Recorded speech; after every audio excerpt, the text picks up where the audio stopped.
Risk parity has been one of the trendiest investment strategies in the world since the financial crisis. It was initially pioneered by Bridgewater, a massive US hedge fund group, but its success has spurred even normally staid insurance companies and pension funds to adopt it. Bonds are typically less risky than equities, so that often means leveraging these investments to bring the risk-adjusted allocation up to that of stocks.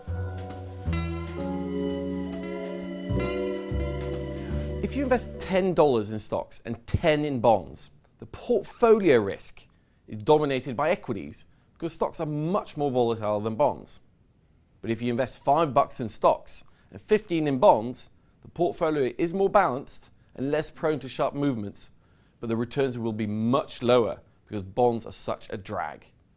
However, if you invest $5 in equities and 15 in bonds and add a bit of leverage to the fixed income component, the portfolio should have almost the same return as the stock-dominated one, but crucially with less risk. Most of the time, bonds and equity markets move in opposite directions. So if equities are doing poorly, then bonds will often bail out the risk parity fund.